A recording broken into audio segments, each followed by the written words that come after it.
Bueno, muy buenas tardes para todos y para todas.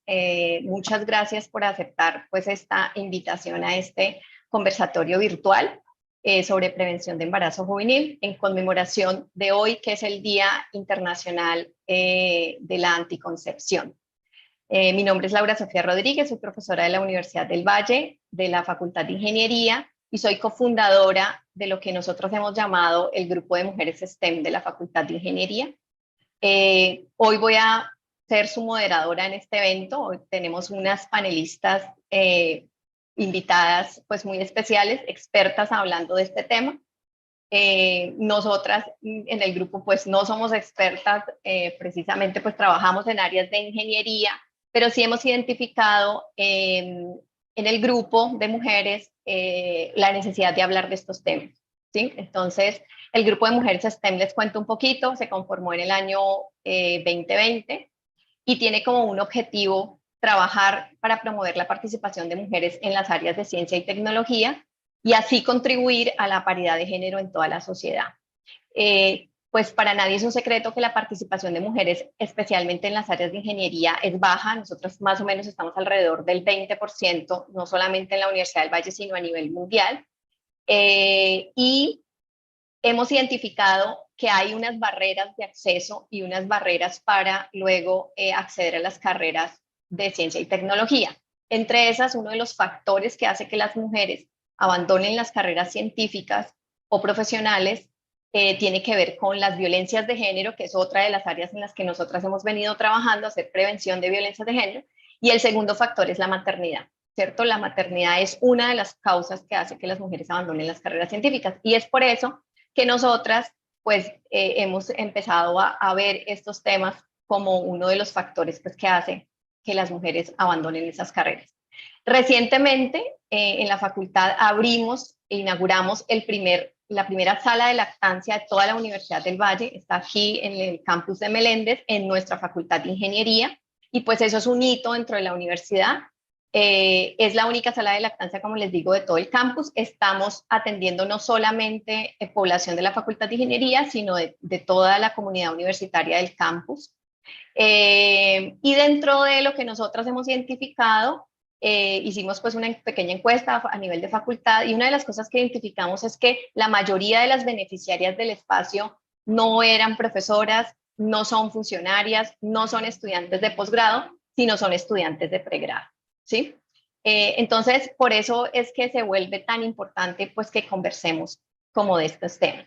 Voy a presentarles a las panelistas. Si quiere, al final de que yo la presente a cada una, abre su micrófono y saluda, y luego arrancamos como con unas preguntas que vamos a tener como de guía. Yo quiero que esta conversación pues sea una cosa abierta en la que pues digamos podamos conversar abiertamente, y si ustedes quieren participar, yo voy a sugerir unas preguntas, voy a sugerir también un par de ustedes que las responda, pero si hay una tercera persona que quiera aportar algo, lo puede hacer, y más, ¿no? No solo tres, sino las que quieran. ¿Listo? Entonces voy a empezar en orden alfabético. Carolina Ibarra es psicóloga, con énfasis en estudios latinoamericanos, especialización en gerencia educativa, magíster en psicología con énfasis en la investigación, fue becaria Colciencias en el doctorado en educación en la Facultad de Educación de la Universidad de los Andes, es investigadora del Grupo de Familia y Sexualidad, ha trabajado en la promoción de los derechos humanos, sexuales y reproductivos a través de actividades de investigación aplicada, intervención psicosocial, consultora experta en educación de la sexualidad en la escuela pues, a la que pertenece. Bienvenida, Carolina. Buenas tardes, Laura, y buenas tardes a todas las personas que nos ven y a mis compañeras de panel. Mucho gusto. Gracias por aceptar esta invitación, Carolina. Diana Biafra es psicóloga, consultora perinatal, cuenta con 3 años de experiencia trabajando en infancia y familias desde el campo clínico y social. Cuenta con un podcast que ha denominado Que hablen las madres, donde ahora ya nos contará pues un poco de qué se trata, y pretende crear comunidad para visibilizar todos los relatos y discursos posibles sobre la labor del cuidado. Bienvenida, Diana. Muchas gracias, Laura. Un gusto saludarles, estar aquí presente con ustedes. pues también les estaré contando como un poco más del podcast y súper invitadas a participar si les interesa. También comparto a través de una página de Instagram que se llama Kunai todos los conocimientos que tengo como psicóloga, dula y consultora perinatal alrededor de estas temáticas. Gracias. Joana Cordobés es ganadora del Premio Mujer del Año en Educación, ONU Mujer y Pacto Global en el 2023.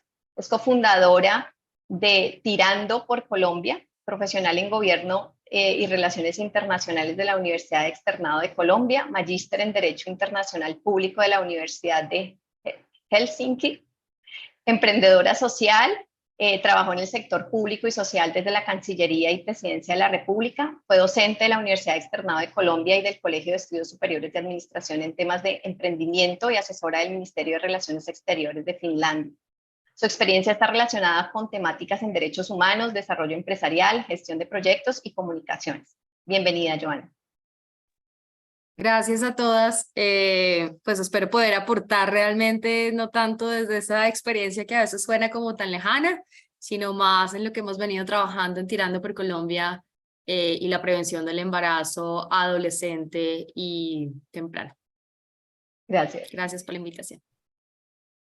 Juana Matilde Cuba tiene estudios de doctorado en enfermería y en ciencias de la educación. Es docente de la Universidad Nacional Mayor de San Marcos del Perú, una invitada de nuestro país vecino, hermano, con especialidad en enfermería pediátrica y en gerencia de enfermería. Investigadora coordinadora del grupo de investigación CIMARI, autora de libros sobre la calidad académica y acreditación, coordinadora de la sección materno-infantil del Departamento de Enfermería, ex jefa de la Oficina Central de Calidad Académica y Acreditación de la misma institución. Bienvenida.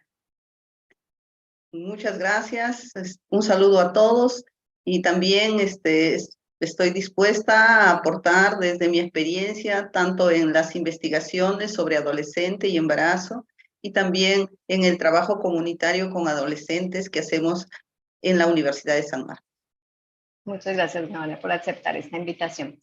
Y finalmente, pero no menos importante, Raquel Méndez Villamizar es doctora en Ciencias Sociales de la Universidad de Ámsterdam. Como trabajadora social ha estado interesada en procesos sociales y derechos humanos. Durante 6 años trabajó en el contexto rural del conflicto armado que afectó la población rural de Colombia. Posteriormente trabajó sobre los derechos de la niñez alrededor de problemas sociales como la explotación sexual, la situación de habitantes de calle y el embarazo adolescente. En los últimos años ha estado trabajando sobre género, desigualdad y violencia, tanto en el contexto rural como en el sistema educativo. Bienvenida, Raquel. Muchísimas gracias a ti, Laura, Sofía, por la invitación y pues un saludo a todas las personas que nos están escuchando y viendo y también a mis compañeras de panel. Un gusto conocerles. Como ven, pues tenemos un panel, mejor dicho, de alto nivel. Muchísimas gracias nuevamente a ustedes por aceptar nuestra invitación y sin más preámbulos, entonces pues empecemos con esta conversación. Voy a dar una cifra pues pequeña que hemos investigado. Dice el Laboratorio de Economía de la Educación encontró que en el 2021 6.012 nacimientos registrados en el país y de esos aproximadamente el 20% son de niñas y adolescentes entre los 10 y los 19 años. Y es alarmante que 4.700 de esos nacimientos están en el rango entre los 10 y 14 años, que a mí eso me parece pues una locura. Entonces, ¿cuáles son los principales desafíos que enfrentan las jóvenes en términos de educación sexual y prevención de embarazo no deseado? Carolina y Joana, me gustaría que empezaran ustedes y como les digo, si alguien más quiere participar, es bienvenida su opinión en esta primera pregunta. Pues un poco primero decir que el embarazo no deseado es un fenómeno súper complejo multicausal. Y según el momento del curso de vida que analices, los principales predictores son diferentes. Entonces coincido contigo y creo que pues nuestras expresiones no verbales también, digamos, es absurda esa cifra de embarazos en menores de 14 años. ¿Por qué? Pues porque en la ley colombiana cualquier embarazo producto con una persona menor de una niña menor de 14 años es producto de una violencia de derechos. Entonces ahí el principal factor que explica o que impacta el embarazo temprano en niñas tan pequeñas, pues es violaciones, para poner las cosas con su nombre, ¿sí? Violaciones que desgraciadamente también otras encuestas, pues las de pandemia, por ejemplo, que estábamos todos encerradas y todos encerrados en nuestras casas, pues principalmente por miembros de la familia y el entorno inmediato. Entonces ahí hay unos fenómenos que explican. Ahora, hay otro después, que es el embarazo en la adolescencia, que nos da otros variables que lo explican, y después el embarazo no planeado en chicas jóvenes, que son, digamos, por ejemplo, las que están en primeros semestres de la universidad. Ahora, la educación tiene un papel supremamente importante en la capacidad que tenemos las mujeres de gobernar nuestra actividad sexual, ¿sí? Y obviamente la capacidad que tienen los hombres, pues porque nos embarazamos en relaciones heterosexuales, entonces me restringiré a hablar de relaciones heterosexuales, pues los hombres también de negociar su deseo. Entonces la educación es una variable importante que complementa acciones en variables estructurales, como la pobreza, la ruralidad, sociedades grupos comunitarios que aprueban y mantienen el matrimonio infantil, las uniones tempranas. Entonces, con la educación de la sexualidad, para no extenderme mucho, uno contribuye en cada momento del curso vital con recursos diferentes. Entonces, cuando estamos hablando de edades más pequeñas, 10 y 14 años, justamente las cogniciones de género que nos hacen pensar a las mujeres que no podemos hablar, que nuestra opinión es secundaria, que necesito que me den permiso, que yo no puedo gestionar mis propios gustos, necesidades, todos esos estereotipos de género se instauran en la primaria y son el primer ladrillito en ese momento del curso vital sobre el cual ponemos otras cosas. Después, cuando pasamos a y la educación de la sexualidad, ahí es supremamente importante. Ahora, sobre niñas que idealmente no van a tener relaciones sexuales penetrativas, que es con las que se embarazan, porque ninguna es consensuada.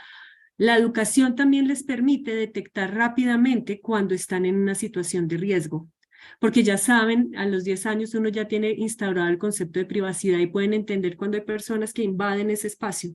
Entre más educación tengan, más rápido pueden pedir ayuda, más rápido identifican comportamientos inapropiados, más conocen su estructura corporal y pueden diferenciar una caricia apropiada en un hombro, con ropa, de una caricia inapropiada que alguien se acerca de pronto en una zona en donde la cultura le ha dado otro significado, que es por ejemplo los senos, las nalgas, incluso pues obviamente los genitales. Entonces nos da recursos para que ellas hablen más rápido y las podamos proteger de manera más veloz.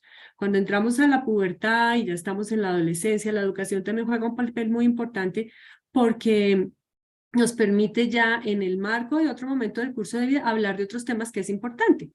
Por ejemplo, un tema que parece que menor, pero es importantísimo, el conocimiento del periodo fértil. Eso lo miden todas las encuestas nacionales en demografía y salud del mundo, que desgraciadamente Colombia no hace desde el 2015. Y ahí, si yo no sé cómo es que funciona mi ciclo menstrual y el día de la ovulación, me cuesta mucho trabajo entender, previo al inicio de la actividad sexual penetrativa vaginal, cómo funcionan los métodos anticonceptivos, cómo funciona la respuesta sexual del cuerpo de los hombres. Y entonces entender cómo es que hay que poner bien un condón. Y esas informaciones vienen ahí, además de las mismas que les hablamos y aplicamos a las niñas en la adolescencia. La educación de la sexualidad también nos permite saber con quién cuento el día que tome la decisión de tener actividad sexual penetrativa, que los métodos de planificación, como lo dice el POS en Colombia, están incluidos en el plan obligatorio de salud. O sea, a mí me tienen que dar mis pastillas, mis métodos hormonales, porque hacen parte de la política pública. Entonces, la educación de la sexualidad, que no se puede nunca confundir con información. De pronto voy a tomarme el atrevimiento de hacer esta explicación por el contexto que tú nos diste, Laura, y que estamos hablando con personas de una disciplina que es la ingeniería. Durante muchos años confundimos información con educación. La información es importante e insuficiente para que podamos tener procesos de formación. Entonces, a veces creemos con decirle, Laurita, a ver, es que mira, pilas ahí, no te vas a embarazar, tienes que usar un método. Ay, no, yo ya le informé que tiene que usar métodos. No, la educación es instaurar capacidades y para que yo instaure capacidades necesito procesos constantes.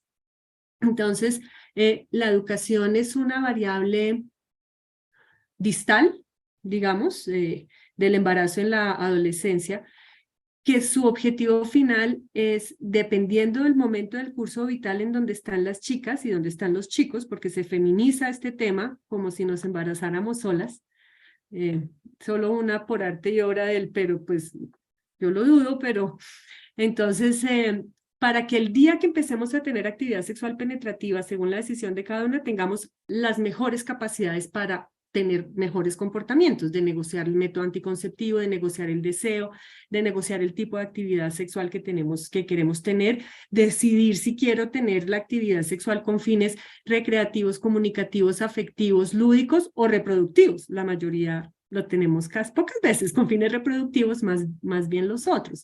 Entonces, la educación sexual nos da todos esos recursos que cuando se presentan las condiciones nos permiten tomar mejores decisiones. Pero si continúan variables estructurales de pobreza, de inequidad, siempre será insuficiente. Sería lo que yo diría frente a ese tema, Laura, para pasarle la palabra a Joana. Sí, sigue, Joana, por favor. Gracias. Bueno, no, mi idea no es repetir igual lo que dijo Carolina y quienes enseñan el tema, Me gustaría como resaltar un par de cosas que hemos venido encontrando en los últimos 7 años que hemos trabajado con Tirando por Colombia, en todas las poblaciones, realmente en todas las regiones de nuestro país, donde hemos podido trabajar con más de 25.000 jóvenes, sus docentes y sus acudientes. Entonces, tengo un par de puntos acá, pero el primero es realmente su entorno. Hablamos de cuáles son los desafíos para estos jóvenes. Y cuando hablamos del entorno, me encantó cuando Carolina estaba hablando de información y educación son dos cosas completamente diferentes, ¿estamos de acuerdo? Y en los dos precisamente está el desinformación y la deseducación. Yo no sé cómo se puede, Caro, ¿tienes alguna otra idea de cómo lo puedo decir? Ahorita, vamos por ahí. ¿Pero qué quiere decir esto? Los jóvenes hoy en día están teniendo demasiados estímulos y demasiada desinformación alrededor del sexo y la sexualidad. Nosotros, por ejemplo, en este momento estamos haciendo grupos focales con padres en todo el país, con hijos de diferentes edades y estratos socioeconómicos. Y lo primero que nos damos cuenta es que ni siquiera los padres entienden la diferencia entre sexualidad y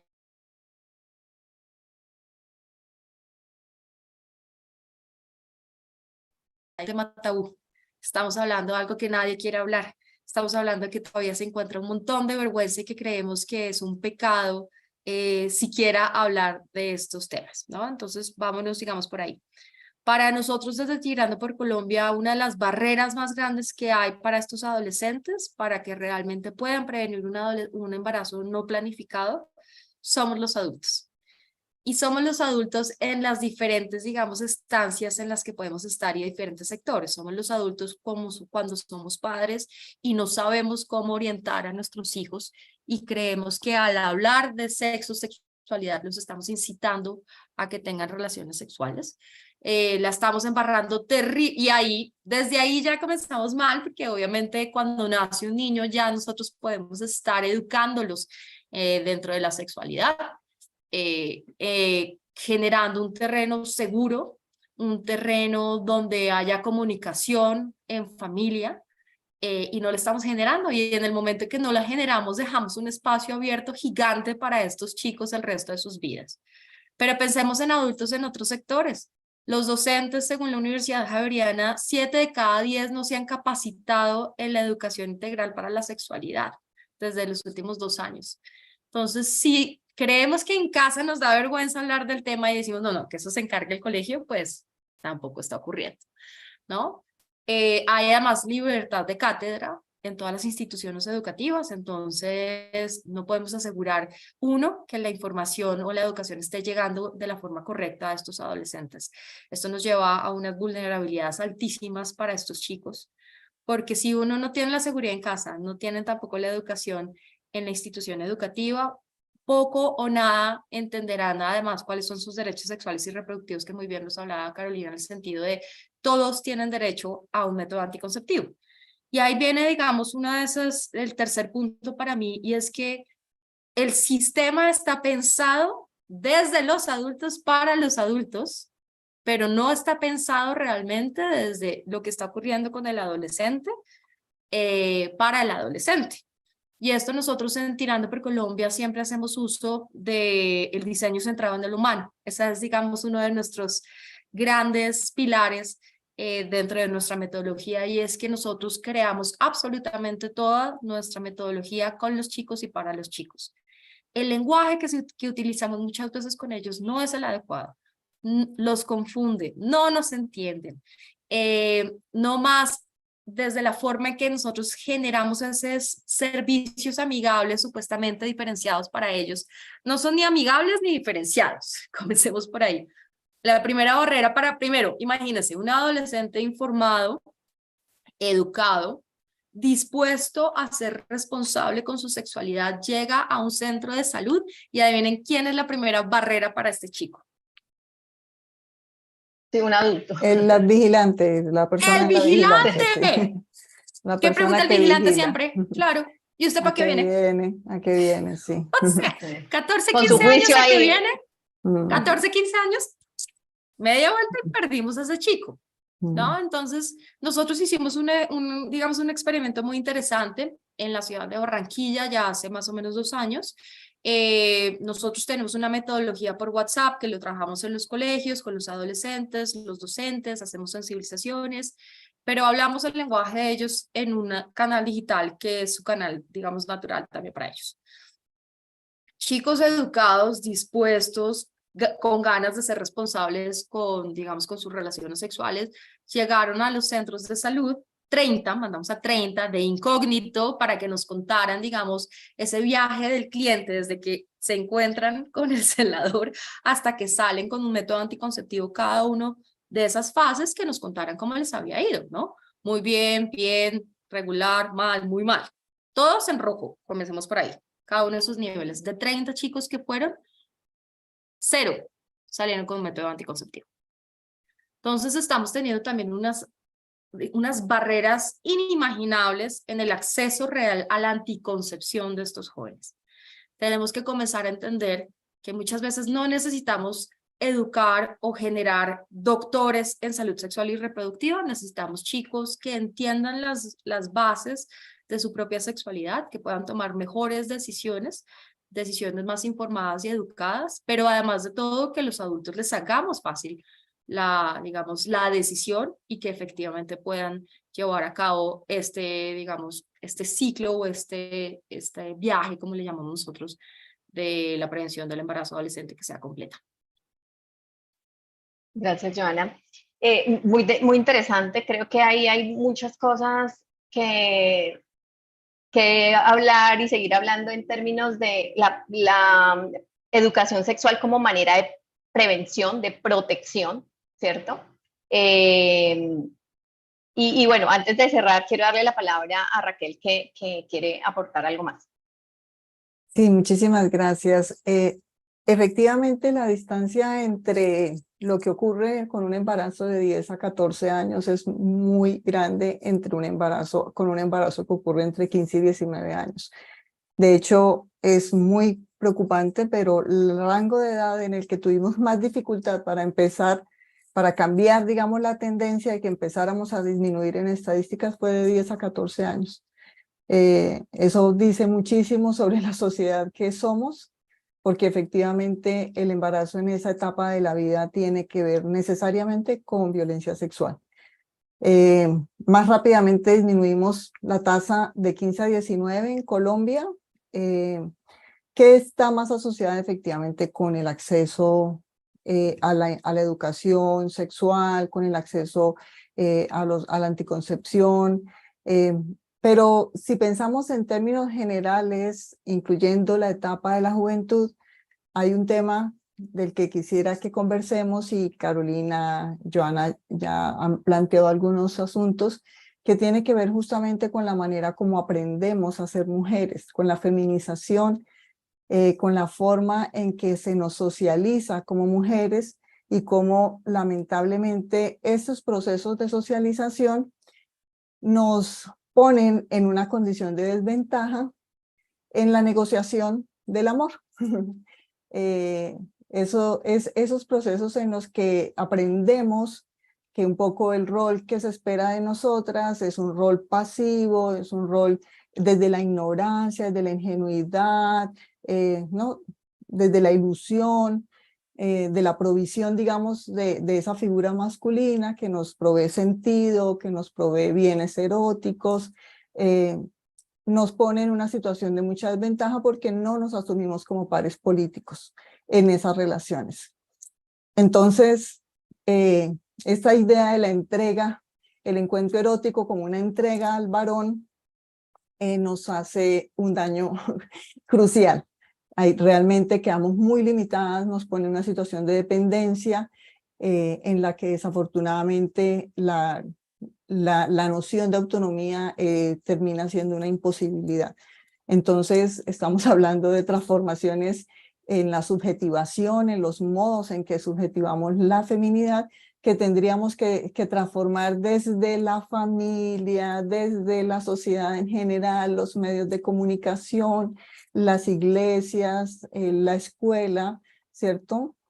Para que logremos hacer transformaciones de fondo, digamos, en ese nivel. Gracias, Raquel.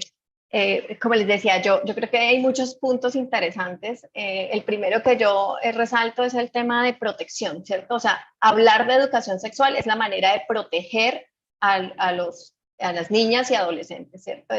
No es ni por un tema de tabú, ni es un tema de que ahora los vamos a incitar hacia, y hay mucha gente que habla de la educación sexual como una incitación incluso a temas de identidad y orientación sexual, nada tiene que ver, porque ya nos decía Carolina, es que el problema son realmente las relaciones heterosexuales, ¿cierto? Es en las que se embarazan las personas, ¿cierto?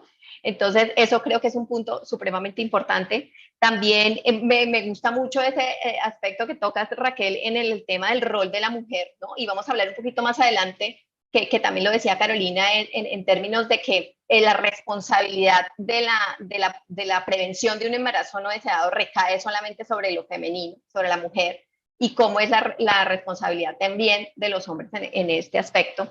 Entonces, como les digo, creo que ahí hay mucho que seguir hablando.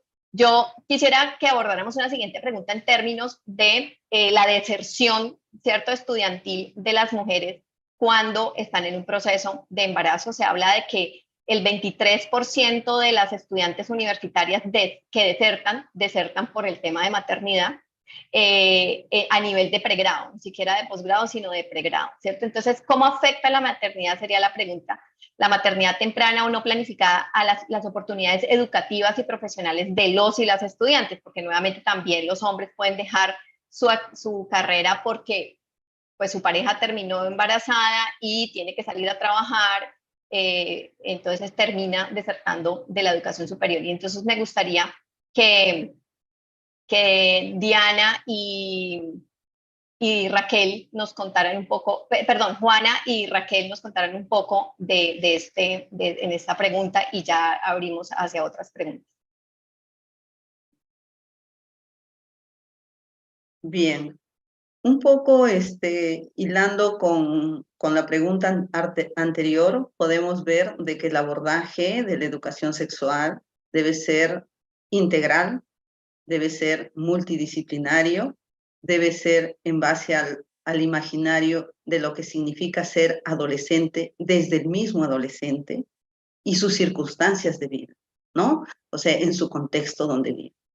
Para que, y además, no ver la educación sexual solo como sinónimo de anticoncepción. La educación sexual, claro, la educación sexual debe ser una educación que atraviese todo nuestro sistema educativo y también que debe iniciarse en el hogar. La educación sexual no debe iniciarse en la adolescencia.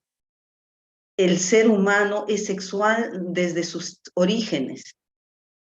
Y por lo tanto, esta educación implícita o explícitamente la vamos brindando en el hogar y también, lógicamente, en la escuela, en los diferentes escenarios donde se desenvuelve el niño y luego el adolescente. Entonces, eso también es algo muy importante que tiene mucho que ver con lo que es el desarrollo de las habilidades sociales para que le permita tomar unas decisiones libres, informadas. Eso es muy importante, y en base a sus valores. Porque recordemos también de que los valores son muy importantes. En ese contexto, cuando existe un embarazo adolescente, como muy bien lo han dicho, que en países subdesarrollados como los latinoamericanos, la tasa es muy alta, vamos a ver de que afecta todas las esferas de la vida del adolescente. Las investigaciones han demostrado de que las jóvenes adolescentes embarazadas pasan si tenían pobreza, pasan a la extrema pobreza.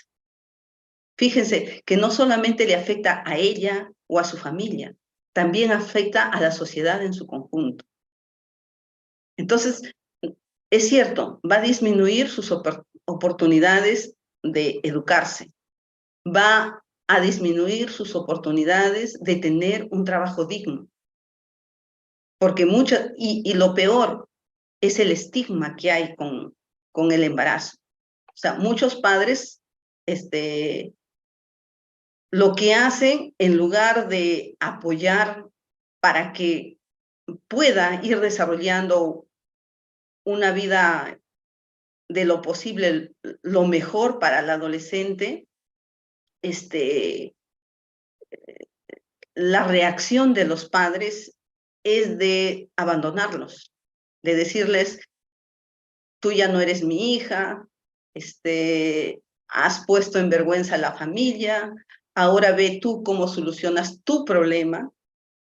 O sea, no viendo de que este es un proceso histórico, porque las investigaciones también demuestran, por ejemplo, ¿no?, de que se cumple un círculo vicioso. Cuando la adolescente tiene una madre que también ha sido madre adolescente, tiene el doble de posibilidades de también. O cuando ha tenido una hermana mayor que ha sido madre adolescente, ella tiene el doble de posibilidades, el doble de riesgo de también ser madre adolescente. Y entonces, si nosotros tenemos todos estos datos que nos dan las evidencias, ¿dónde están las políticas públicas de, por ejemplo, en la historia clínica que hacemos al adolescente, identificar estos factores de riesgo? Porque ya es un factor de riesgo. Que mi madre haya sido adolescente ya coloca al adolescente en un factor de riesgo, que lo tenemos que identificar para prevenir justamente el embarazo. Entonces, fíjense todas estas aristas que tiene este problema. Pero el otro problema es que también las investigaciones demuestran de que mientras menor es la edad en donde la mujer ha tenido un hijo, mayor posibilidades tiene de volver a tener otro hijo. Ese es el otro problema, si es que no existe este abordaje multidisciplinario que desde la salud y desde la educación lo tenemos que ver y lo tenemos que evaluar. Entonces, esos son aspectos muy importantes porque el embarazo disminuye la autoestima, por ejemplo, en la mujer. Se deteriora, sobre todo cuando, mientras no salía embarazada, ella aparentemente tenía una relación feliz. Pero muchas veces, una vez que sale embarazada, mira a la derecha, mira a la izquierda, su pareja ya no está, ya se fue, ya no existe. Y se queda sola. Sola sin saber qué hacer. Y ahí, inclusive, ¿no?, nosotros ahorita podríamos ver las cifras de cuántos abortos clandestinos existen y cuántos de estos abortos dejan secuelas. No solamente dejan secuelas físicas, sino también secuelas emocionales en la adolescencia. Entonces, fíjense, en realidad, cuando reflexionamos sobre la magnitud de esta circunstancia de ser madre adolescente que le toca vivir a una joven y que muchas veces sobre todo los 4, los 5 primeros meses, lo vive sola porque tiene miedo comunicar a los padres. Muchas veces los padres recién se enteran cuando ya ven que el embarazo está avanzando. Entonces, es una situación muy difícil, y lógicamente que la principal acción es la educación y la principal acción es la prevención. Y eso es lo que en conjunto la sociedad, como sociedad, lo debemos de trabajar y desterrando, yo diría, desterrando algunas creencias, algunos mitos y el machismo que tanto daño hace a las comunidades, a la sociedad. Entonces, en la medida en que nosotros lo empoderemos a la mujer del conocimiento, porque todos sabemos que el conocimiento es poder, en la medida en que lo empoderemos en el conocimiento, pero no solamente en el conocimiento general, en el conocimiento de su propio cuerpo. Justamente alguien decía, tiene que saber cómo es su ciclo menstrual. Tiene que saber cómo funciona ella como ser humano. No solamente desde el punto de vista de la sexualidad, sino un conocimiento, el autoconocimiento es fundamental para poder desarrollar todos sus talentos en cualquier persona. Hasta ahí lo dejo. Gracias. Muchas gracias, Juana. Bueno, sí, creo que el impacto que tiene el embarazo no planificado en el curso de vida de las mujeres es muy alto. En las estadísticas, por ejemplo, de la UIS, efectivamente también yo tuve la posibilidad de liderar la formulación de la política de igualdad de género de la Universidad Industrial de Santander, que fue la segunda que tuvo el país, la segunda universidad que tuvo política de género.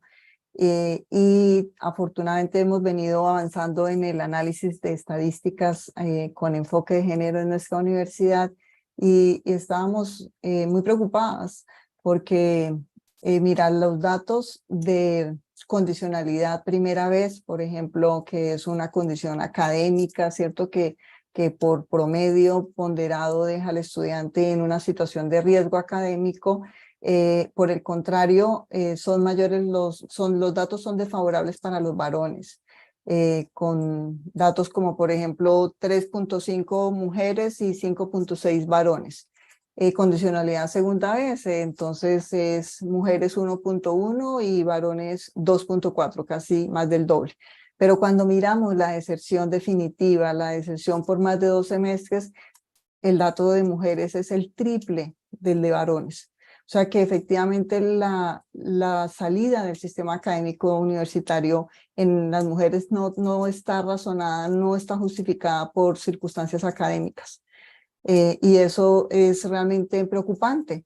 Ese retiro por más de 3 semestres básicamente que cierra la posibilidad, el horizonte de oportunidades para ellas.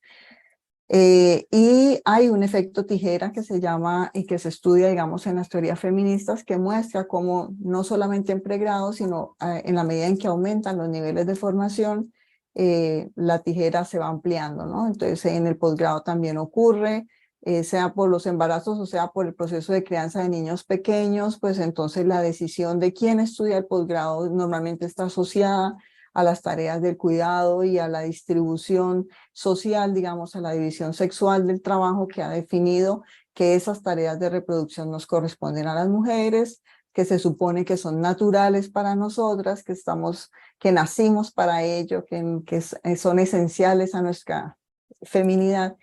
Entonces, desafortunadamente las mujeres terminamos retrasando, rezagando nuestro desarrollo profesional en función de todas estas circunstancias que están relacionadas con la procreación.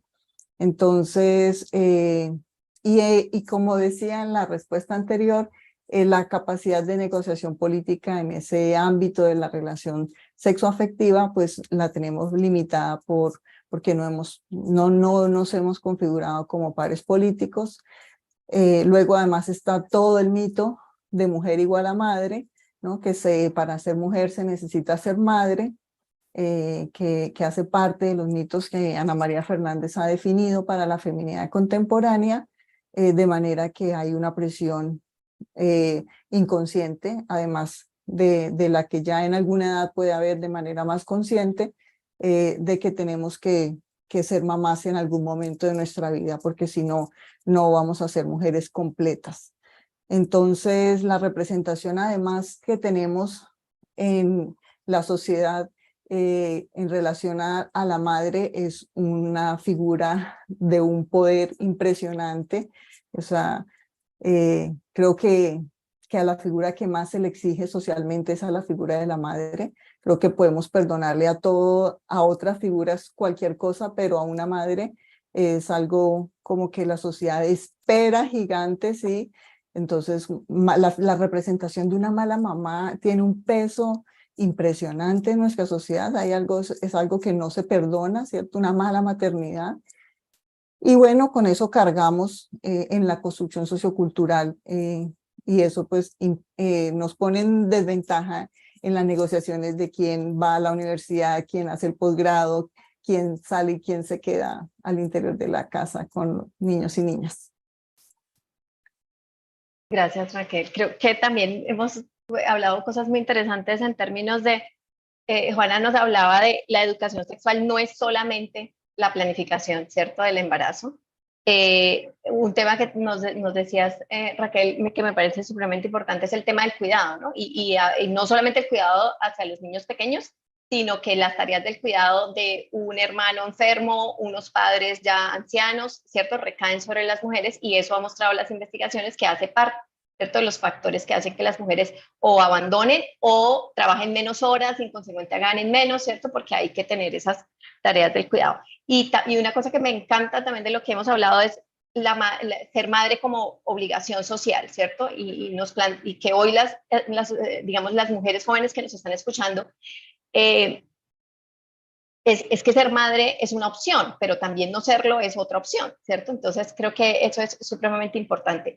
Voy a darle la palabra a Diana, que tiene la mano levantada, y a Carolina, para que concluyamos esta pregunta y pasamos a una pregunta que tengo reservada para Diana, así que creo que va a ser muy interesante que lo que ella nos puede contar de la tercera pregunta.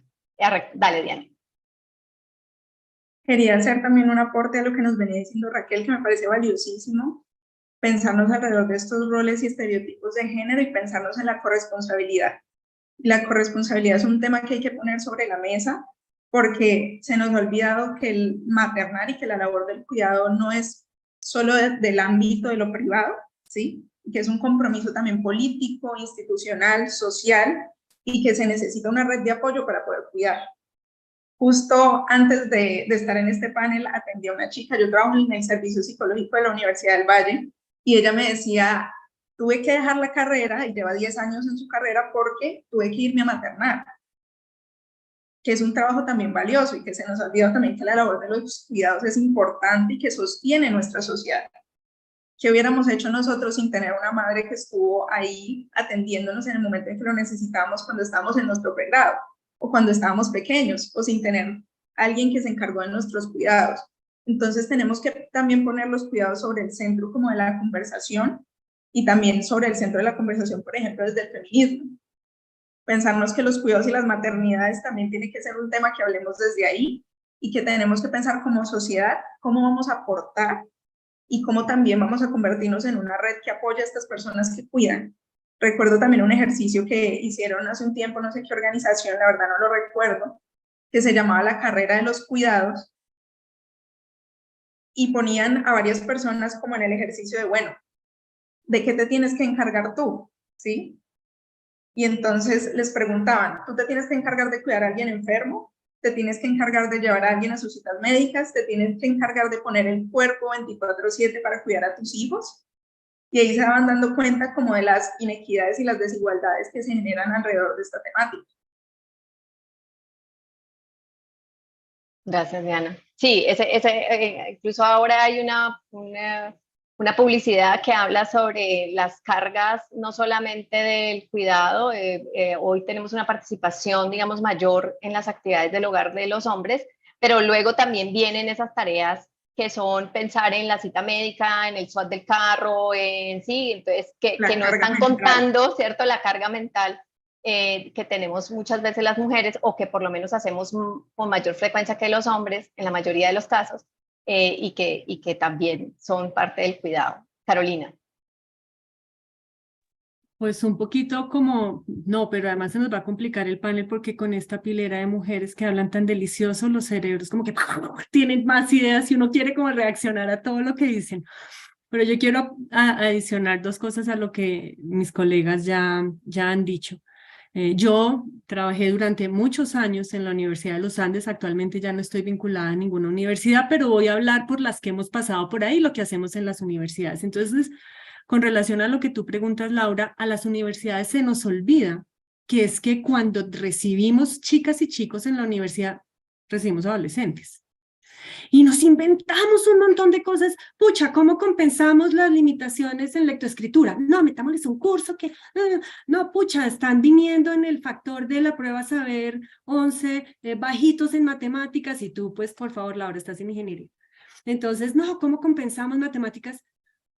Un poco también nos toca compensar los vacíos en educación de la sexualidad que han tenido nuestras chicas y nuestros chicos. Los estudios en esto es consistente, la gente no me cree, pero eso no lo digo yo, lo dice la estadística que se ha recogido durante años.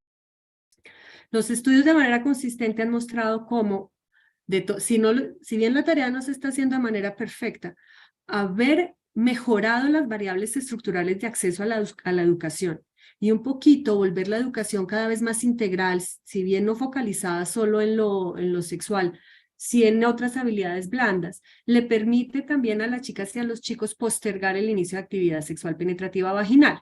Cuando yo digo sexualidad, no, para mí, Carolina Ibarra y mi equipo de trabajo, no es actividad sexual. Sexualidad es una dimensión de la identidad.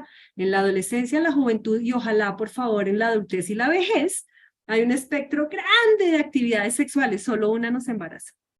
La penetrativa vaginal, si es con un pene, ¿no? Entonces, cuando en el entorno escolar, 30% de la población adolescente al final de la secundaria está teniendo actividad sexual penetrativa, 70% no. Pero apenas entramos a la universidad, se invierte.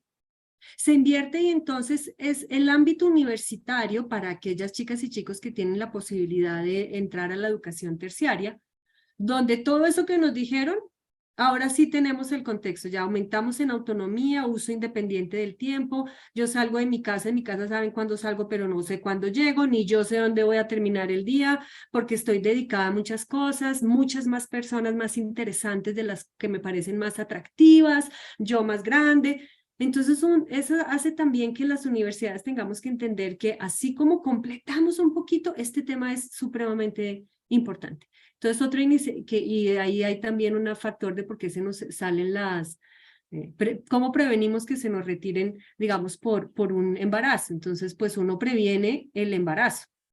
Es la mejor estrategia de prevenir las maternidades y las maternidades. Es una estrategia que funciona muy bien, es fortalecer, como dice la ley, pero pocas universidades la aplican. La ley de prevención de violencias de género obliga a las universidades a dar educación de la sexualidad dentro del currículo de las universidades, pero casi nadie lo hace, pero menos mal tenemos extraordinarias mujeres como tú en lugares de poder en las universidades para que compensen eso.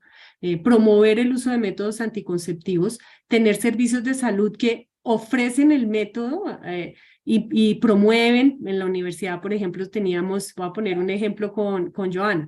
Joana llegaba a mi servicio de salud en la enfermería y si me traía una caja, yo se la reemplazaba y le daba otra.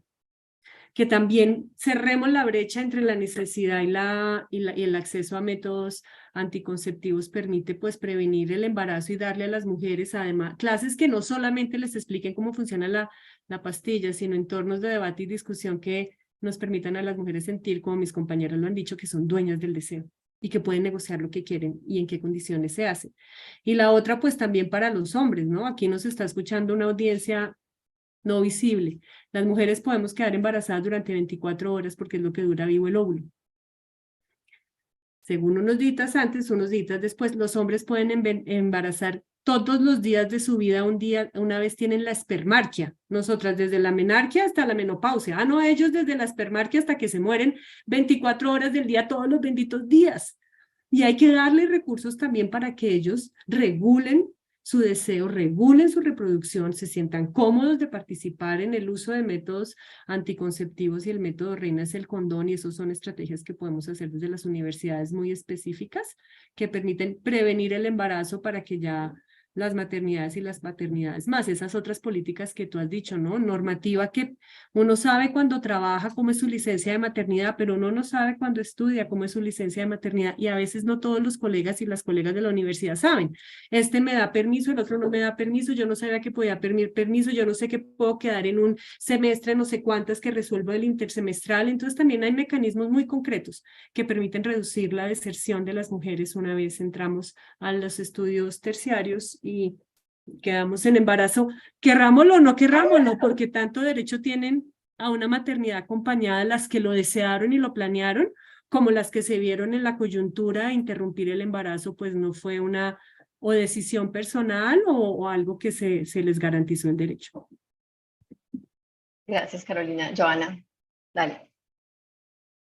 Sí, la verdad como algo muy pequeñito con lo que he venido oyendo, y es nosotros desde emprendimiento social, que es también, digamos, esta área que nos permite a nosotros entender cuál es la problemática, entender un poco mejor cómo podemos abordarla y salirnos también muchas veces de los cajoncitos para entender cuál puede llegar a ser algunas de las soluciones, o por lo menos comenzar a raspar las soluciones. Y hay algo muy claro para nosotros, y es siempre lo primero que necesitamos identificar: ¿para quién es un dolor? ¿No? Entonces, ¿para quién es un dolor? El embarazo temprano. Y creo que ahí parte de lo que han hablado mis compañeros de panel es importantísimo, y yo me he reunido por lo menos con unas 7 universidades en el país, de todas las regiones, y ninguna hasta ahora había sentido que fuera un dolor el embarazo temprano. Les traía cifras, les traía cosas, claro, como se oculta también muchas veces el quedar en embarazo con una interrupción voluntaria del embarazo, pues no termina siendo un dolor tan real, ¿no? Porque pues muchas de ellas, ya esto es una cifra que si alguna de mis compañeras tiene me interesaría muchísimo, y es lo que sentimos es que la mayoría, y por las conversaciones que he podido tener, es que la mayoría de jóvenes que terminan en embarazo en los primeros semestres de la universidad terminan teniendo un aborto. Entonces el dolor no está siendo visible, que es algo muy diferente a lo que nosotros nos pasa muchas veces con los colegios, en las instituciones educativas. Sí, normalmente tenemos un dolor, obviamente dependiendo del estrato socioeconómico, el dolor es visible o no es visible. Entonces para nosotros es más fácil trabajar desde quién siente el dolor y quién lo siente como un dolor, y quién obviamente no trabajamos y no logramos trabajar para quienes cubren ese dolor, ¿no? Entonces como esa pregunta un poquito de quién realmente tiene ese dolor. Y ese dolor, digamos, nosotros también lo vemos muchas veces en los gobiernos, ¿no? Gobiernos municipales o los gobiernos nacionales. Yo creo que, por ejemplo, el UNFPA ha hecho un excelente trabajo con su último informe Milena del 2020, donde llevó la conversación del embarazo temprano a una historia triste de una adolescente que quedó en embarazo, porque digamos que lo vivimos en carne propia como sociedad. Ustedes miran alrededor nuestro y conocemos más de 1, 2, 3, 4 mujeres que han quedado embarazadas en su adolescencia, a determinarlo también como un problema de desarrollo social y económico para el país, ¿no? Entonces, cuando he tenido, digamos, la oportunidad de sentarme con varios alcaldes, candidatos a la alcaldía, teniendo, digamos, esta oportunidad de entender cómo están viendo el embarazo adolescente. Y no es hasta que yo les hablo muchas veces de lo que significa a nivel de presupuesto el embarazo adolescente, no solamente para este año, sino para las generaciones futuras, y lo que va a significar dentro de 2, 3, 4, 5 años, pero podemos hablar de 3 generaciones de ahí en adelante, que realmente ponen atención muchas veces. Algunos más que otros sí lo tienen muchísimo más interiorizado, pero creo que a nivel de política también pública no está siendo un dolor visible, y no es hasta que le ponemos el signo pesos en muchas situaciones que ponen atención ante la problemática. Entonces, esos son los dos tipos, digamos, de dolores que comenzamos a hablar un poco de entender también de cómo poder visibilizar. Gracias, Joana. Creo que desde el punto de vista, digamos, de deserción académica, estoy de acuerdo con Carolina. A veces no sé, toda la estrategia de deserción, lo hablo pues especialmente en la universidad a la que pertenezco, está orientada en lo académico, ¿no? Entonces, Carolina decía, están desertando, venga, pongámosles unos semestres de nivelación en matemáticas y no nos estamos preocupando por esa deserción a causa de, o un subsidio porque es económico, ¿cierto? Pero no nos estamos trabajando en este tipo de deserción. Otra cosa que Carolina también decía es que nosotros lo estamos trabajando desde el tema también de prevención de violencias de género con los profesores, en los claustros de profesores de ingeniería lo estamos haciendo, es que es caer en cuenta que el 60% de nuestros estudiantes son menores de edad. ¿Sí? Entonces, por ejemplo, el término de consentimiento para un menor de edad no hay. Profesor, usted no le puede tocar el hombro, porque o sea, hay un agravante que es que su estudiante es menor de edad, ¿cierto? Y me parece supremamente interesante también que hablemos de los permisos de maternidad en el espacio académico, ¿cierto? Hoy nosotros no tenemos una regulación, ¿cierto? En términos de qué pasa cuando el estudiante está en periodo de maternidad y cómo se le posterga, ¿cierto?, sus responsabilidades académicas.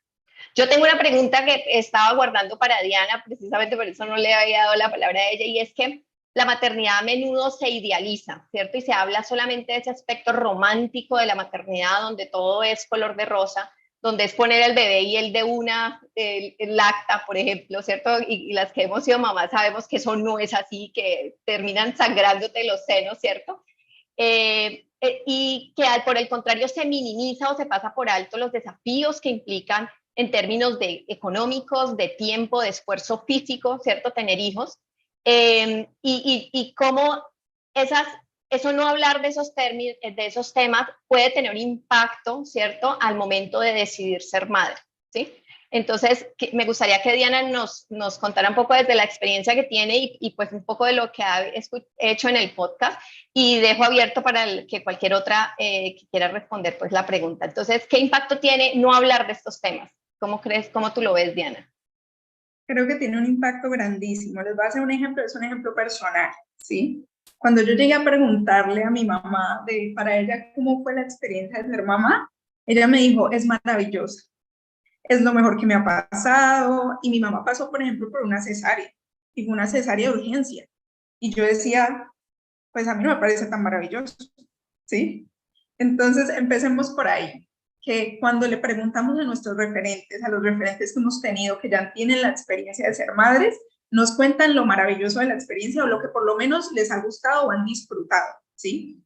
Pero se les olvida en ocasiones contarnos todo eso que no ha sido placentero y todo eso que también ha sido la carga mental, por ejemplo, que veníamos hablando. Entonces, no es solo el hecho, por ejemplo, de tengo que llevar a mi hijo a unas citas médicas, ¿sí? También es el hecho de qué vacunas le faltan para la cita médica que necesito. Pero resulta que a mi hijo le gusta llevar un snack, entonces le tengo que preparar un snack. Y además de eso, entonces me tengo que acordar de prepararle la ropa de mañana o de avisarle a la profesora de que él no puede ir al colegio, ¿sí? Y se convierte en una lista, en un checklist de todo lo que se debe cumplir y que no solo son acciones, sino, como lo venía diciendo, carga mental.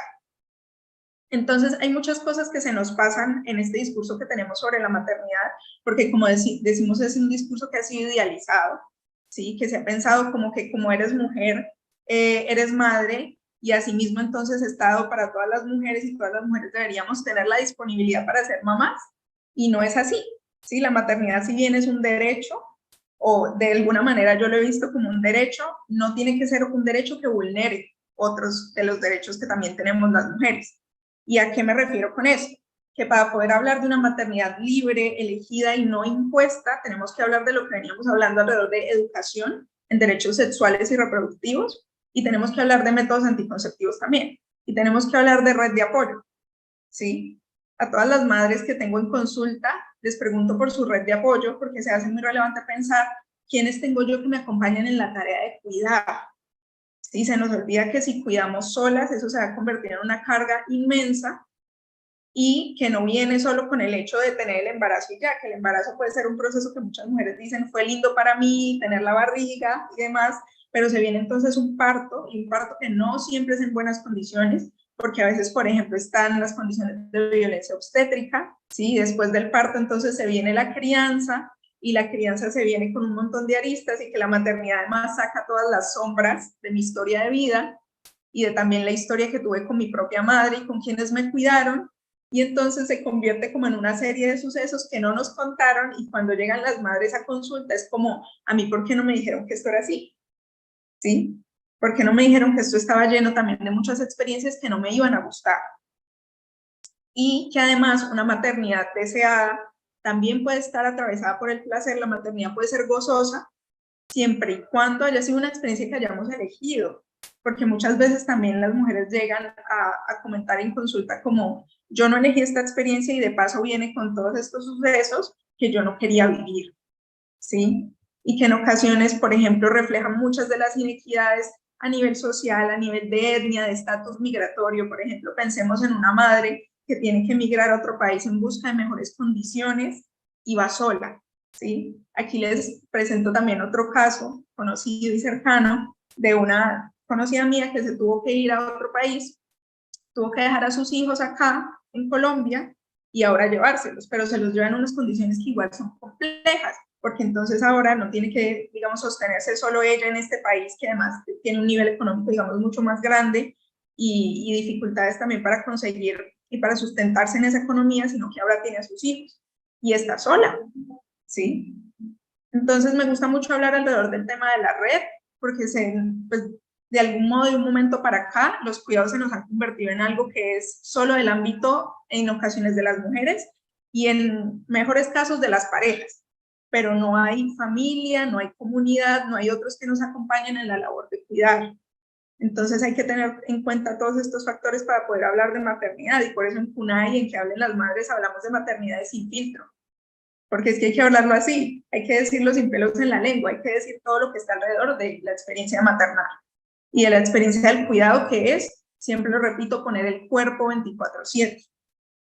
Imagínate poner el cuerpo 24/7 para una tarea. Eso es complicado. La maternidad también es un trabajo, y es un trabajo que es no remunerado. Entonces se nos olvida, por ejemplo, que hay mujeres, hay madres que deben cumplir con la tarea de maternar, la tarea de los trabajos que tienen y de las otras dimensiones de nuestra vida, porque la vida no es solo eso, ¿sí? Gracias, Diana. Carolina. Diana me hace acordar de un comercial que por ahí salió, ¿no lo vieron? Quiere un puesto. Primero, no le pagamos. Segundo, nunca descansa. Tercero, nunca puede sentar. ¿Se acuerdan? Que yo creo que es muy diciente de lo que tú dices. Y yo creo que también para esas estrategias de prevención, digamos, de hacer conciencia de la complejidad de lo que implica el ejercicio de la maternidad y la paternidad, hay que escoger muy bien el momento del curso vital en el que se implementan. Si bien Diana, yo creo que está hablando desde su experiencia en la universidad, entonces estamos hablando de una población que está ya cerquita a los 20. Digamos, las teorías sirven para explicar fenómenos. Yo uso diferentes teorías, pues el lóbulo frontal, que es el que nos permite analizar el tiempo futuro, analizar el riesgo y tomar decisiones, termina de madurar a los 23. Claro, no Entonces, está desarrollado. en el entorno universitario, poder conversar estas cosas con las chicas y los chicos, estamos hablando de chicos que están entre los 19, 20, 21, que ya la percepción de las implicaciones de ciertas decisiones, el cerebro las retomó.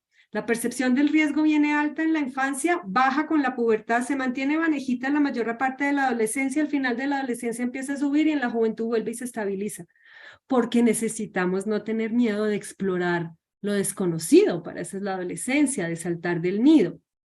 Ahora, una desventaja de esa característica del hardware, del cerebro, es que la terroterapia no sirve con adolescentes. ¿Qué es la terroterapia?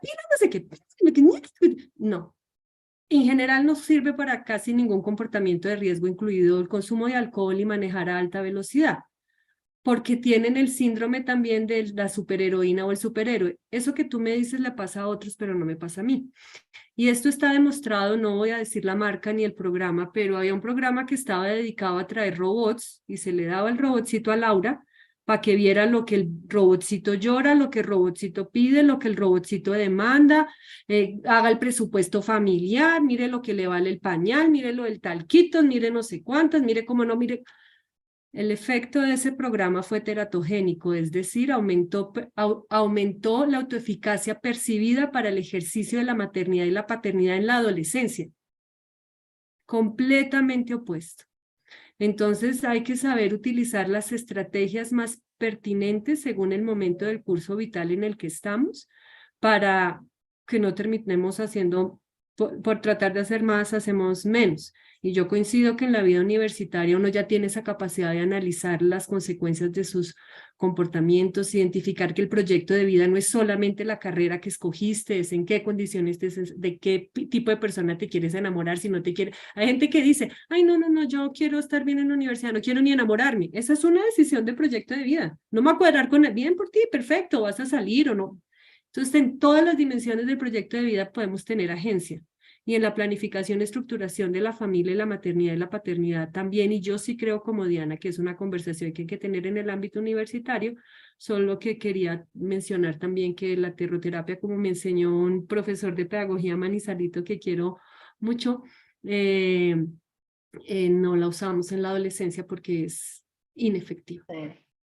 Yo escuchaba una vez un podcast que hablaba sobre el cerebro adolescente ante el riesgo, ¿no? Y lo hablaba en términos de qué es que se necesitaba para salir, ¿sí? Para que el adolescente saliera de la tribu a habitar otra parte del planeta, necesitaba asumir ese riesgo. Y entonces desconecta del cerebro el tema de riesgo, ¿cierto? Del miedo, entonces no sirven programas, como tú dices, de hacer terror ante esta situación. Yo voy a hacer la última pregunta, pues ya llevamos una hora aquí conversando, pero no la quiero dejar pasar, y es que a mí me parece supremamente importante una cosa, que hablemos de un tema, y es que de qué manera es frecuente que las jóvenes recurran a la maternidad como un canal que les proporcione la oportunidad de escapar de entornos familiares problemáticos. Miren que aquí ya no estamos hablando de un embarazo no deseado, sino al contrario, buscar un embarazo para salir de un entorno familiar disfuncional, problemático, que además pues la va a llevar a una condición de dependencia de la pareja, de dependencia emocional, económica muchas veces, incluso de maltrato, ¿cierto? Ante una nueva situación, ¿cierto? Que es pues salir de un problema de su familia para meterse en otro, y que además pues conlleva todos los retos que hablamos pues como en la pregunta anterior.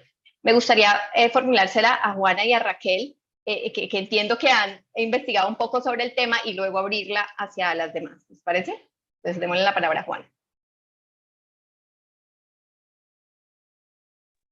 En realidad, hay un porcentaje significativo de adolescentes que recurren justamente a quedarse embarazadas para llenar un vacío emocional. El sentir que tienen algo que es propio. Y esto se da generalmente en ambientes, en hogares disfuncionales, en hogares monoparenterales, en hogares con mucha violencia, o también en hogares en donde la adolescente es invisible para la familia. O sea, muchas veces los padres se preocupan de trabajar, de proveer económicamente a la familia, y no tienen un espacio para poder desarrollar relaciones afectivas y también relaciones de confianza y de expresión de amor para los adolescentes.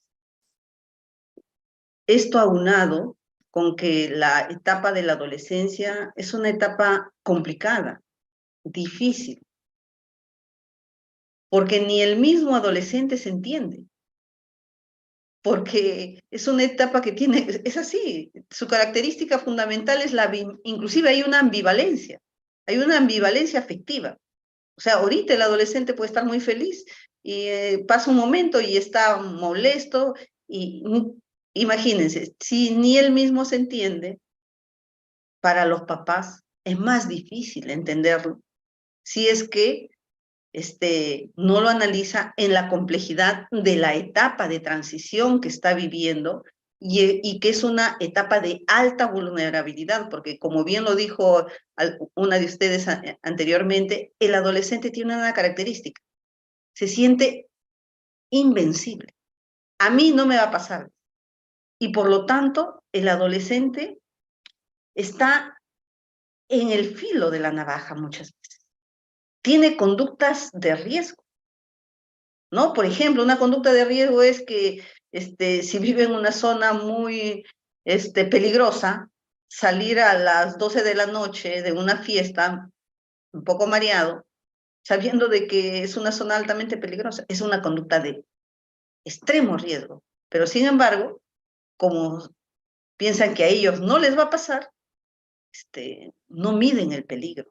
Y lo que tienen que entender los padres y lo que tienen que entender los educadores, que forma parte de las características psicoemocionales de esta etapa en donde no es fácil, es más, se llama una crisis vital, porque no es fácil pasar de ser niño a ser adulto. El adulto tiene que tener una característica de ser responsable no solamente de sus actos, sino de las consecuencias de sus actos. Y entonces el adolescente a veces quiere ser niño, no quiere ser adulto. Y otras veces, cuando le conviene, también quiere ser adulto o quiere que ya lo traten como si fuera un adulto. Entonces, esa situación de vulnerabilidad hace que en muchos casos se sienta solo. Y una forma de, inclusive dicen psicológicamente, eso dicen las investigaciones, ¿no? Psicológicamente sentir que tienen algo es tener un hijo, sin medir, porque por estas características de ser adolescente, las consecuencias de lo que trae traer un niño al mundo. Entonces, y en la educación sexual tiene que ir a que la persona, en este caso en las universidades, por ejemplo, ¿no?, entiendan de que el embarazo, querer tener un hijo, es una decisión pensada, que no se piensa en el momento. El querer tener un hijo se debe pensar por lo menos un año antes, para que la madre se prepare. Inclusive, la comida que se le tiene que dar, las vitaminas que se le tiene que dar para evitar problemas eso se lo da antes. El que esté sin anemia, una cosa tan elemental. Si nosotros sabemos que tenemos más o menos un 25% de adolescentes con anemia, y sabemos que la anemia es un factor de riesgo para el niño, entonces lo primero que tenemos que poner es a la mujer, bueno, lo ideal es la pareja, debe estar en las mejores condiciones biopsicosociales para traer a una persona al mundo. Y eso se tiene que hacer un año antes de ser concebido. Porque desde la manera como fuiste concebido, desde la manera como naces, ya determina tu futuro, en parte. Porque es diferente ser un hijo deseado, vivir con los dos padres, a ser un hijo no deseado, que no conoce al padre, que jamás lo va a conocer, por dar un ejemplo. ¿Y qué es lo más triste? Lo más triste es que cuando el adolescente tiene el niño, siente que ese vacío que pensaba que lo iba a llenar, ese vacío afectivo, no lo llena. Porque como muy bien lo han dicho en la anterior pregunta, la maternidad tiene cosas muy lindas, muy hermosas, muy maravillosas, pero también implica un gran desafío, ¿no? Hasta dar de lactar muchas veces causa dolor. El no, cuando la madre adolescente no está preparada para tener un niño, yo trabajo en el área de pediatría 30 años. En el área de neonatología he trabajado muchísimos años. ¿Y cuál es la conclusión?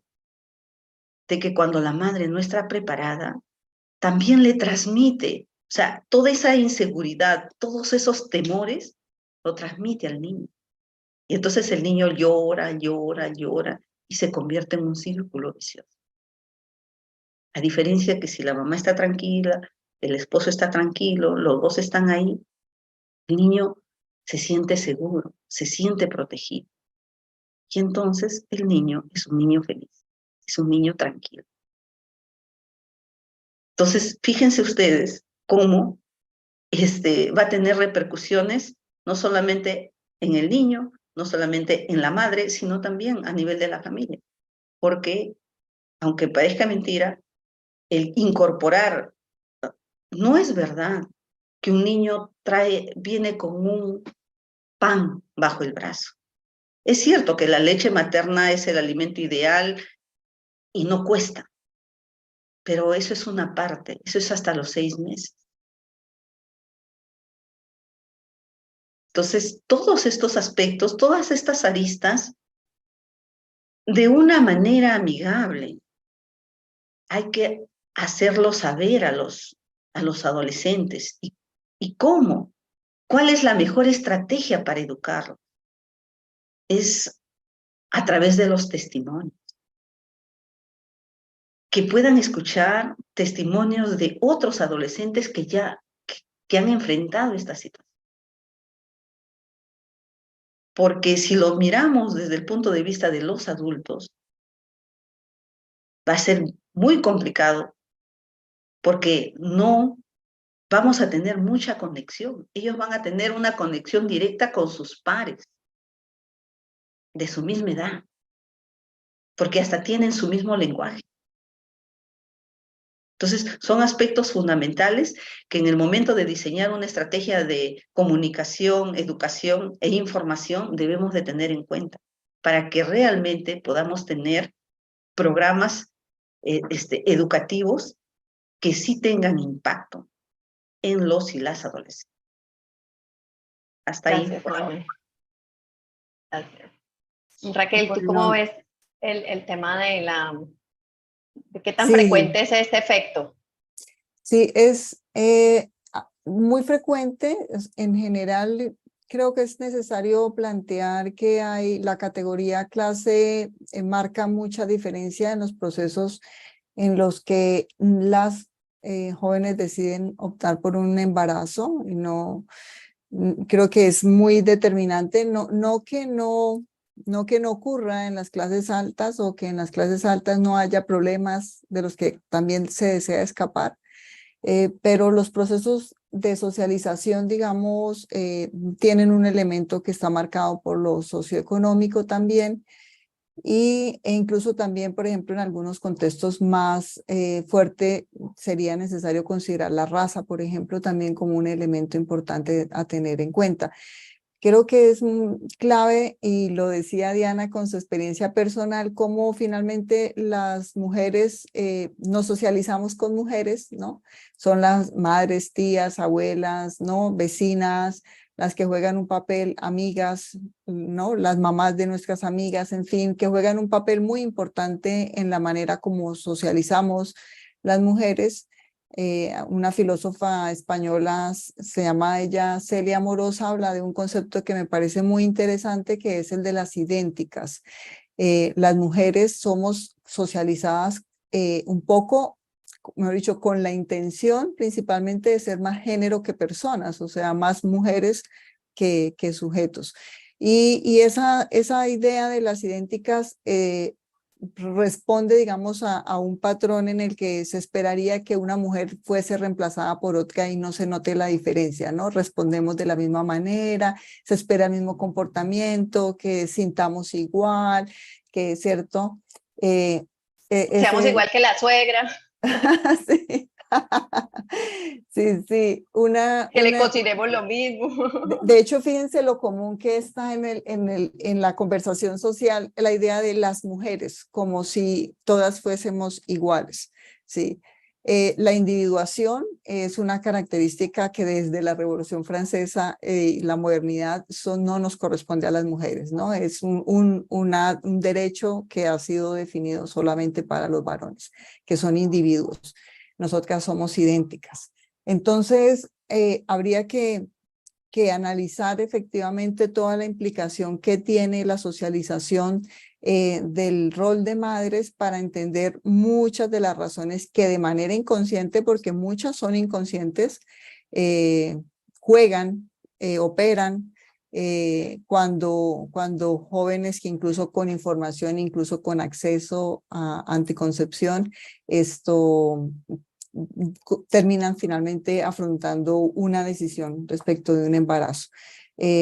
Los problemas al interior de la familia, que pueden ser de diferente tipo, de alguna manera impactan en esa psique que está buscando resolver una situación, pero también están otros aspectos relacionados, por ejemplo, con figuras paternas ausentes, que se reemplazan con la figura del príncipe azul, ¿no? Porque aprendemos a el amor romántico, ¿no? La idea, por ejemplo, de la conyugalidad como destino de las relaciones sexoafectivas es también una cosa que nos afecta de manera radical. No pensamos el amor, sino es en un destino que está necesariamente relacionado con convivir o tener familia, ¿cierto? Cuando pues no tendría por qué necesariamente ser así. Y todos los mitos que están relacionados con el amor romántico, todas digamos, recreación que tenemos tan incorporada, en la que efectivamente cuando estamos en el plano de ser idénticas y no tenemos la posibilidad de la individuación, está el planteamiento de la tutela. O sea, la tutela es lo que nos queda a las mujeres, porque no somos individuos, entonces somos tuteladas. Y la tutela pasa del padre, ¿cierto?, que decide por nosotras, luego pasa al esposo y luego incluso a los hijos varones. Esto en muchos casos, ¿no? Las madres mayores que esperan a que los hijos les digan qué pueden o no pueden hacer. Pero finalmente es una tutela entonces que pasa de mano en mano de varones alrededor de la mujer, y que hace que efectivamente de manera inconsciente pensemos que es una buena decisión, o consideremos, ¿cierto? Opere, digamos, hay un proceso inconsciente que nos termine, digamos, derivando en una relación de pareja que ni siquiera realmente tomamos la decisión de asumir como una relación para convivir o para asumir un proceso de crianza compartida, ni mucho menos. Entonces, creo que la construcción de autonomía es una apuesta, la autonomía de dominio de sí para las mujeres es un trabajo en el que tendremos que avanzar todavía mucho más. Sí, se han hecho muchos estudios y se identifica todavía cómo en la comunicación, el uso de la palabra, los espacios abiertos, quienes los dominan, o sea, una cantidad de jerarquías que a pesar de todos los avances, si uno se pone a mirar realmente en detalle, son todavía muy dominio masculino y todavía las mujeres estamos muy al margen de esas visibilidades, ¿cierto? Todavía muy en un lugar en el que el poder es masculino y las mujeres todavía estamos en una situación de subordinación.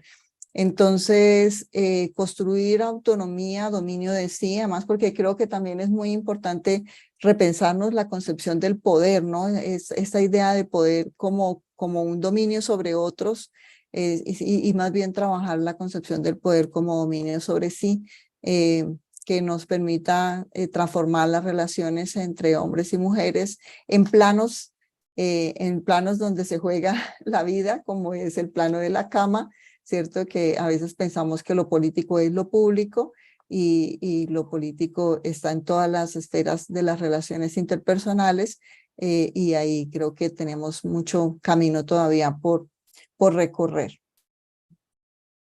Gracias, Raquel. Yo quiero que cerremos con esta pregunta, que cada una la responda en 2 minuticos y pues da como sus conclusiones para el cierre. Es cómo promover la corresponsabilidad de hombres y mujeres en la prevención de los embarazos, desde el punto incluso de vista económico, ¿cierto? Porque a veces entonces recae la responsabilidad económica de la adquisición de los métodos anticonceptivos en el caso de no conseguirlos a través de los sistemas de salud en las mujeres, y la responsabilidad prácticamente del embarazo. Entonces, ¿cómo hacemos esa? Y lo decía un poco Diana en una pregunta anterior, es cómo promovemos esa corresponsabilidad entre hombres y mujeres. Entonces, Carolina, empieza tú y vamos una a una dando como una breve respuesta, unos 2 minutos por cada una, para que vayamos cerrando esta conversación.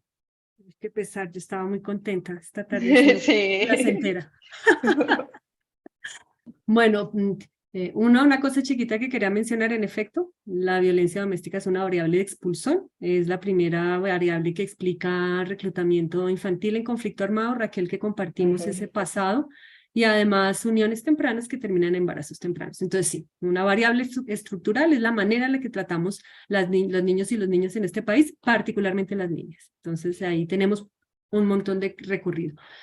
Yo creo que a veces, bueno, yo sé que hay muchas vertientes, muchas complejidades, no todas, pero a nosotros en nuestro trabajo nos ha ayudado también a darle una manito a los hombres para deconstruir esas formas en las que han pensado la masculinidad que ni siquiera a ellos les conviene. Los hombres, así como nosotras tenemos más índices en ciertas manifestaciones y episodios en salud, pues los hombres los tienen más en muertes, en accidentes, muertes violentas. Y no es porque genéticamente estén programaditos para irse de bruces contra el mundo, les enseñamos a resolver los problemas yéndose de bruces.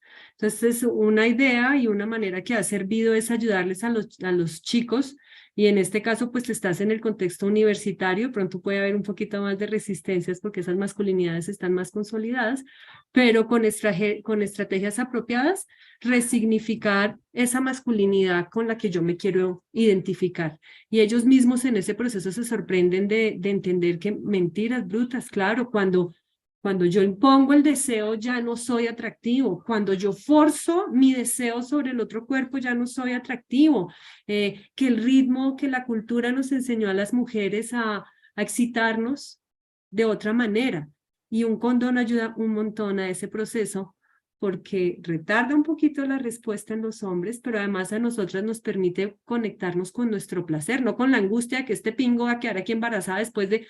Entonces, es ayudarles a narrar y a construir otras formas de expresar su forma masculina particular, única en el deseo desde otros recursos. Creo que es útil, se puede hacer desde el bachillerato y creo que en la universidad nos queda más fácil porque hay menos incomodidades para hablar explícitamente de cómo expresamos y vivimos el deseo los hombres y las mujeres. Sería una idea entre muchas. Entonces, hay que enseñarles a ser creativos, ¿no? No la fuerza, sino hay que usar la creatividad. Ahora que se quejan de que ahora cómo van a conquistar, por ejemplo, ¿no? Que les hemos quitado todas las herramientas, digo, hay que ser creativo. Diana, dale.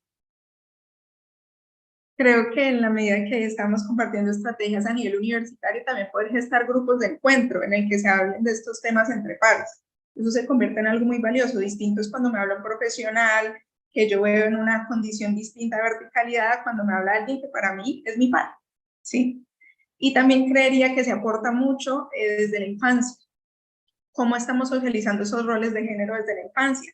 Entonces a las niñas les vamos a dar la cocinita y la escoba y al niño le vamos a dar los carritos, no necesariamente, ¿sí? Entonces tenemos que empezarnos a cuestionar también desde la infancia qué aportes estamos haciendo para poner, como decía, los cuidados en el centro de la conversación, porque lo que sostiene nuestra sociedad no es solo el capital económico, son los cuidados también, y no nos podemos olvidar de eso.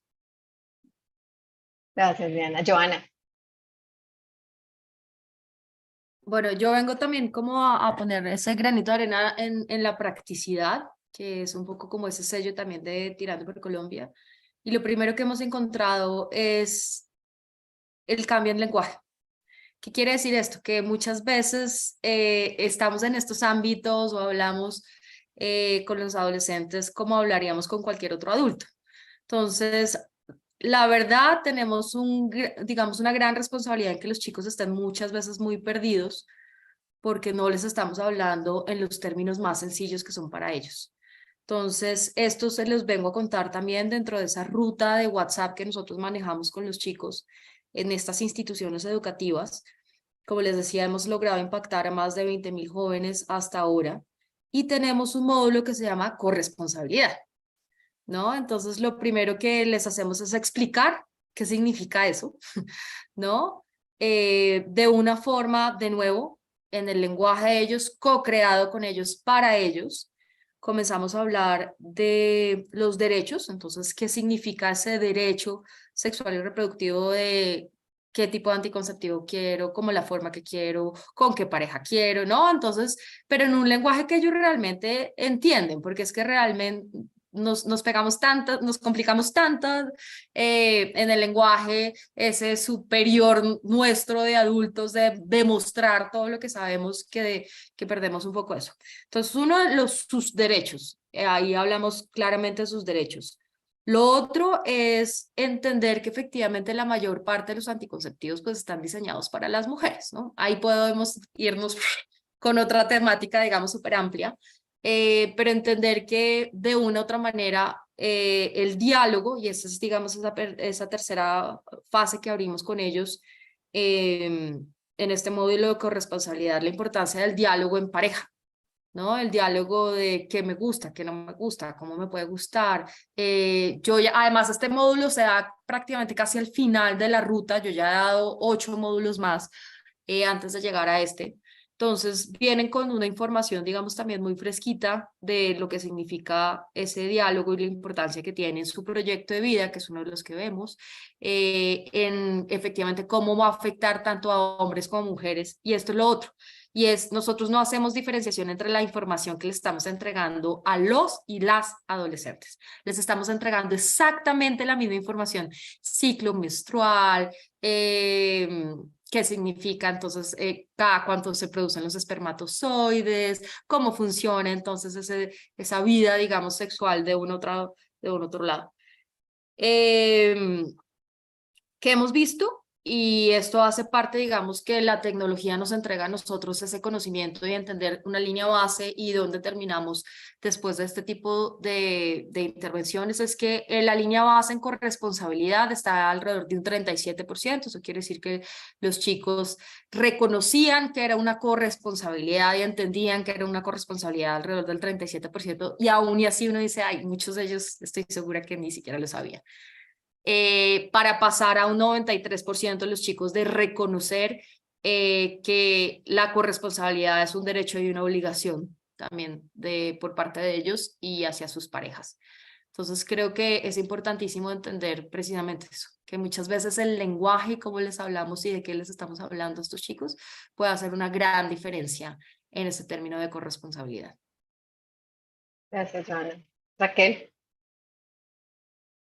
Bueno, sí, en la misma línea que arrancó Carolina, yo estaba también por el lado de considerar el trabajo necesariamente con la masculinidad hegemónica. Y estaría muy de acuerdo con lo que planteaba Diana en relación a estrategias que generen círculos de palabra, cosas como que sean más de conversación entre pares. Y es absolutamente necesario cuestionar la masculinidad hegemónica en términos del impacto que tiene no aprender a autocuidarse en la vida. O sea, las estadísticas no solamente de violencia, accidentes de trabajo, por ejemplo, accidentes automovilísticos, ni qué decir, están claramente afectados los varones justamente por no aprender a autocuidarse. Por la idea de todo poder, ¿no? Que está en la concepción de la corporalidad masculina Luego está también la dificultad para asumir la posibilidad de la expresión de los vínculos, del afecto, de las emociones. Eso también tiene su impacto en infartos, por ejemplo. Entonces, una cantidad de situaciones que también significan un costo muy alto en la subjetivación masculina, y que es tan importante que podamos empezar a interrogar. Realmente nos interesa seguir sosteniendo esa imagen de varón que todo lo va a resolver, ¿no? Que tiene que proveer, que tiene, pero que no puede, por ejemplo, solicitar ayuda. Imagínate lo que significa ir por la vida sin la posibilidad de pedir ayuda o expresar que se está mal. Eso tiene un costo altísimo en la calidad de vida, en las emociones. Entonces, como tiraría por ahí, digamos, creo que ahí hay un trabajo muy importante por hacer. Y es entre pares, porque la confirmación de la masculinidad se debate entre pares masculinos. No somos las mujeres las que validamos la masculinidad de los varones. Hay planteamientos de varias autoras en relación a este asunto, ¿no? La menarca define con un evento biológico el paso de ser niña a ser mujer, pero en cambio los varones no tienen ningún evento biológico que defina en qué momento se pasa de ser niño a ser varón, con lo cual quedan toda la vida dependiendo de una reafirmación de su masculinidad que es cotidiana, permanente, y que Y pasa cultural, netamente sí, cultural. absolutamente construida culturalmente, y que es un yugo. O sea, debe ser una cosa muy pesada estar demostrando permanentemente que eres un varón, y que básicamente representa que no eres un niño, que no eres una mujer y que no eres homosexual. Con lo que implica en términos de promiscuidad, por ejemplo, ese tema de que no soy homosexual, ¿no? Gracias, Raquel. Juan. Bueno, yo partiría de una expresión en una canción de Shakira para poder ver, mire, el imaginario colectivo, ¿no? De cuando le canta a sus hijos, dice, viniste a completar lo que soy. O sea, si no hubiera tenido hijos, no se hubiera completado como persona. Dejo ahí la reflexión, porque ese imaginario, está dado por justamente, ¿no?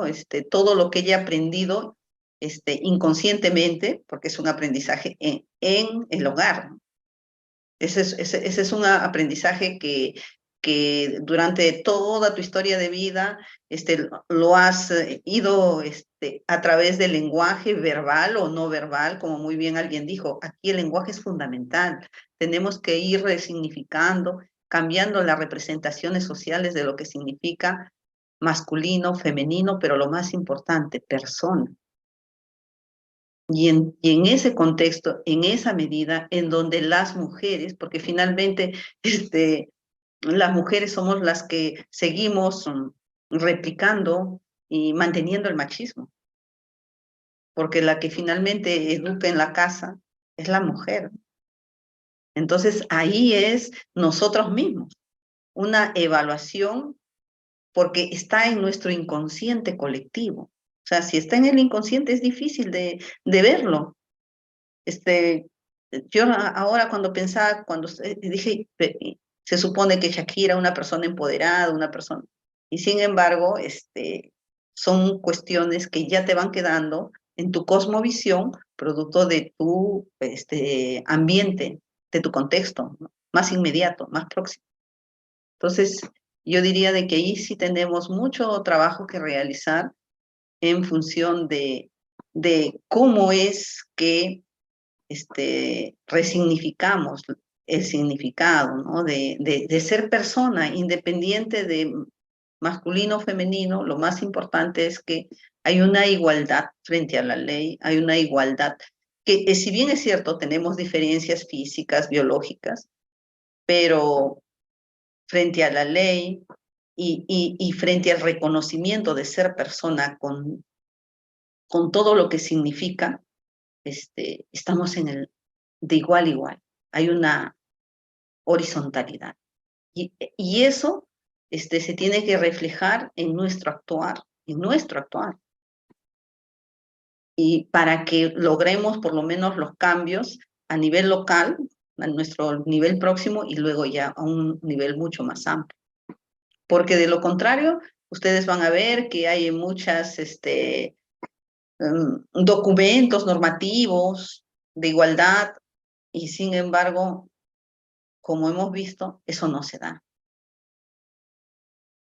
Entonces, en el cotidiano de nuestras relaciones, ahí es donde tenemos que ir estableciendo estas relaciones de reciprocidad, de horizontalidad y de igualdad, porque no es posible que una mujer haciendo el mismo trabajo gane un tercio muchas veces en cargos de poder de lo que gana un hombre.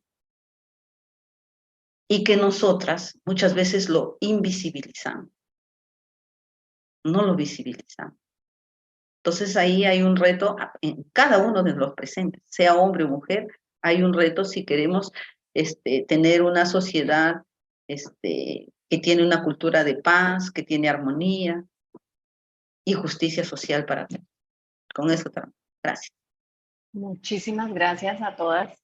Yo creo que aquí me quedo con un poco de tarea, Diana. Tenemos tarea aquí para trabajar en la universidad. Creo que menos mal esto queda grabado para que podamos repasar todo lo que conversamos.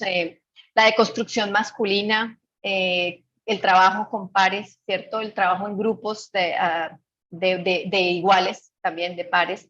El cambio del lenguaje, el diálogo en pareja. Y muchas otras cosas más, ¿cierto?, de las que hoy conversamos. Como decía Carolina, esto está buenísimo, pero ya llevamos casi 2 horas conversando. Invitar a las personas que nos están escuchando a que sigamos las redes sociales de Tirar por Colombia, el podcast de Diana de Que Hablen las Madres, y el trabajo que ha hecho Raquel, Joana y Carolina desde la investigación. Voy a dejar en la descripción del video en YouTube los enlaces a todas estas estrategias que ustedes están trabajando. Muchísimas gracias por aceptar esta invitación, muchísimas gracias por esta conversación y creo que este ha sido para mí uno de los mejores conversatorios que hemos tenido y hemos hablado de muchas cosas, hemos hablado de ingeniería, hemos hablado de violencias de género, hemos hablado de 1000 cosas. Pero este tema de verdad que me toca mucho, que creo que va a llegar y va a impactar a los estudiantes y a las estudiantes de manera significativa. Yo con el lactario, con la sala de lactancia, le decía a las asociaciones que yo no quiero verlas por aquí, no las quiero ver aquí, a las de pregrado. Esto es, ojalá, ahora es necesario, por eso lo gestionamos, por eso lo pedimos, pero ojalá, ¿cierto?, sea para esas madres que ojalá están en proceso, digamos, como profesoras, funcionarias, estudiantes de posgrado, y que pensemos y que aquí salgan todas unas estrategias y unos programas, ¿cierto?, en lo que es educación sexual, más que información, ¿cierto?, que nos decía Carolina, es más que información, y cómo vamos a trabajar eso en la Universidad del Valle y en todos los espacios académicos, que interesante conocer también desde el punto de vista de la universidad, de la UIS, ¿cierto?, cómo les ha ido en este programa. Entonces creo que es apenas el comienzo de unas relaciones. Muchísimas gracias a todas por la participación. Que estén muy bien. Chao, a ustedes por la Chao, invitación. muchas gracias. Cómplices. Gracias por la Sí. invitación. Un Muchas abrazo gracias. desde Perú Muchas para gracias Colombia. a la audiencia también.